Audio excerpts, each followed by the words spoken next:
So Doug, your second year in the program, so how are you different this year than last year?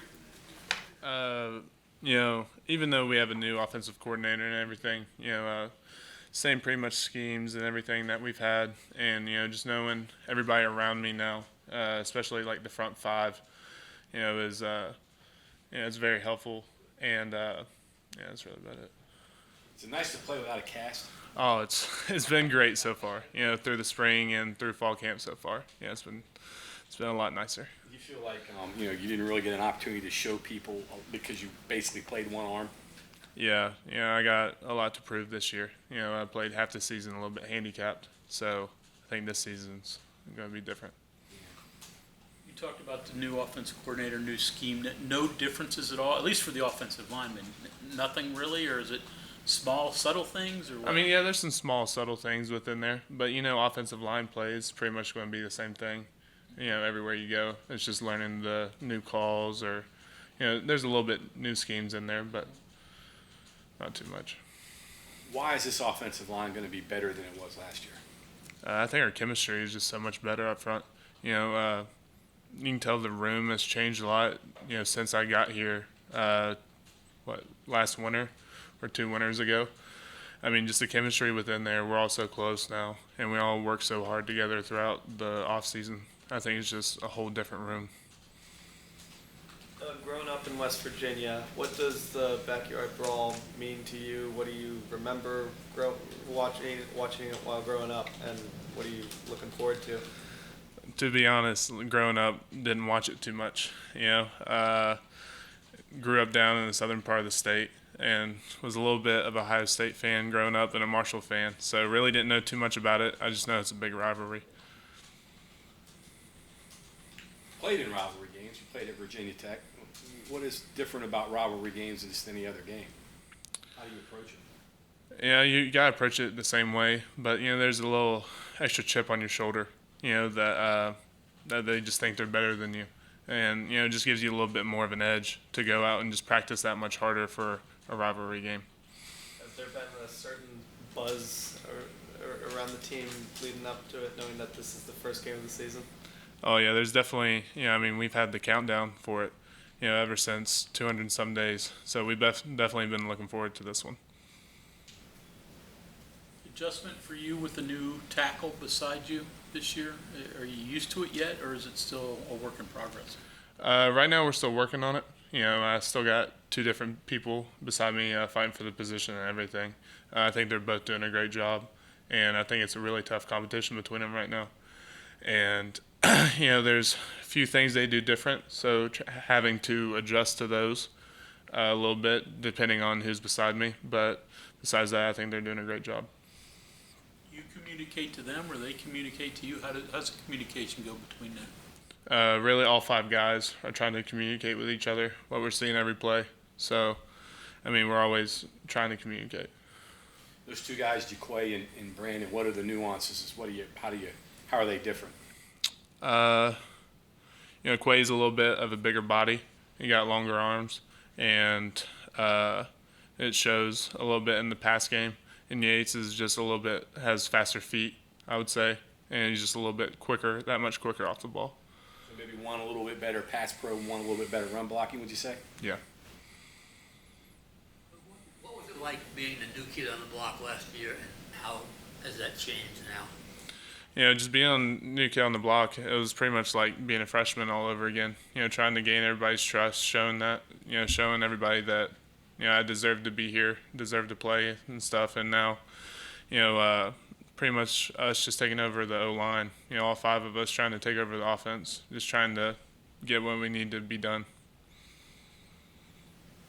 Committer mentioned that it was kind of the focus of the guys as a group get a little bigger. I'm not sure that's the case for you. Did you feel like you needed to get any bigger? I know some of the guys around you felt like they did. Not any bigger per se, but I definitely needed to lower the body fat percentage, which I did, and really just maintain weight, which is what I did throughout the off season.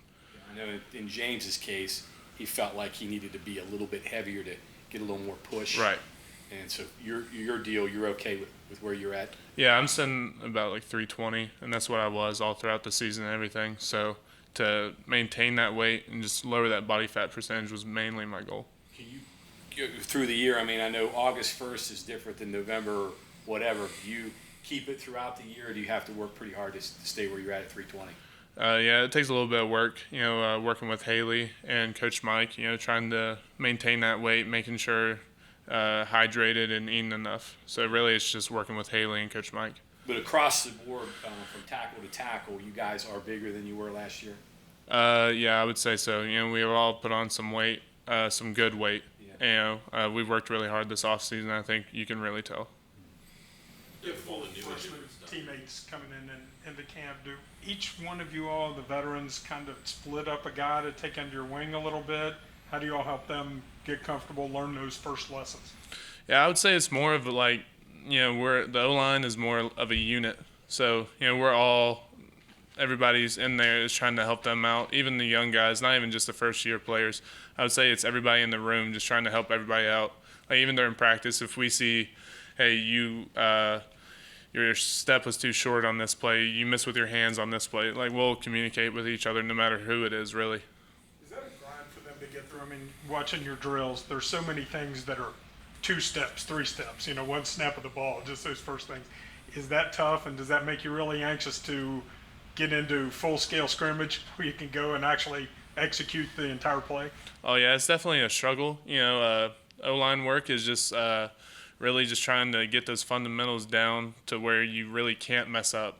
It's a repetitive process, but once you get those repetitive things that we do each and every day, it helps us a lot throughout the games and scrimmages. Of new and different things you worked on last year, you played a lot of the season next to a true freshman too. Mm-hmm. What was it like working on Wyatt last year and trying to be a good influence on him at that spot?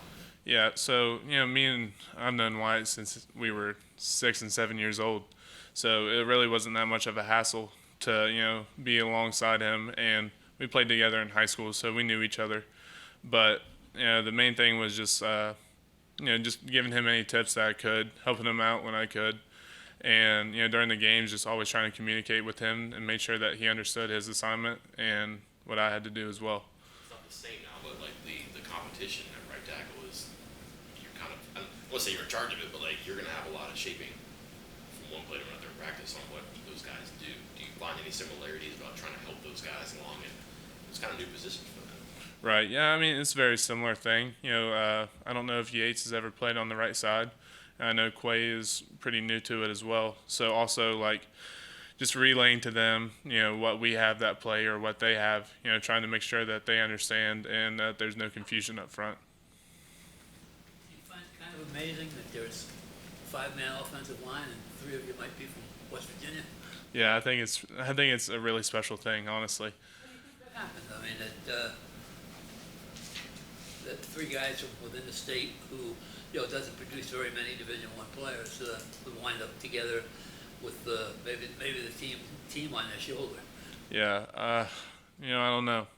I mean, it's been great to have those 2 other guys in there with me. Frage is awesome to live with him, and Wyatt grown up with. So just to see all 3 of us from the same state, especially West Virginia, is just something special, I'd say.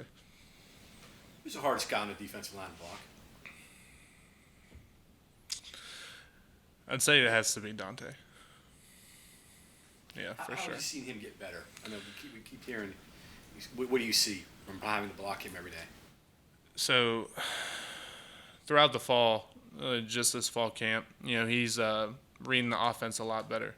So, just him just noticing little things like, hey, your stance is more staggered this time, or even just the finer details he's getting a lot better at. And, his quickness off the ball is just next level. And it's pretty tough to block him whenever he's rolling that day. Doug, you talked about West Virginia guys, but I mean specifically Spring Valley guys. What is it about it? I mean, you go through Grayson and Corbin now. What is it that has helped that your high school, produce so many? Yeah, I think it was just just the one person that started all. Riley Locklear, whenever I was there, really got the ball rolling for us and got a lot of eyes there. and it helped me get noticed, and then it helped Wyatt get noticed, and then Wyatt to Corbin, and then also for me it helped Grayson and just everybody. So really, I would have to say like just the eyes that were already there.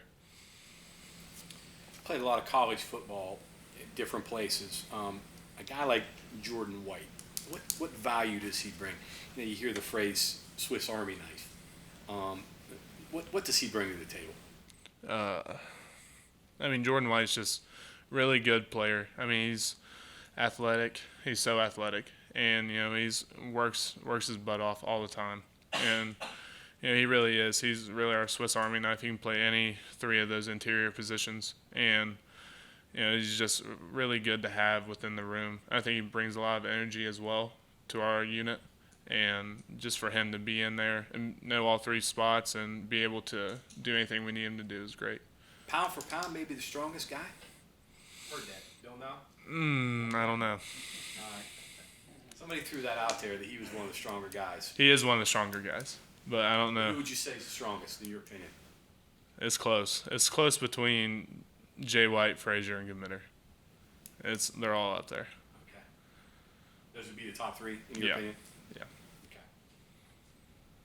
So I'll pry the roommate situation. Obviously, Jarrett's left. Is it still Grayson, Zach, you, and Yeah, it's Grayson, Zach, me, and then Goose moved in. okay?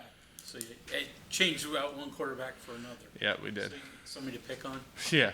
Can Goose cook? No. Me and Goose are pretty much the only ones. We're door dashing a lot, so everybody else is in there cooking, and we're mostly All right. door dashing food. So you didn't add a cook to the mix. No, we did not.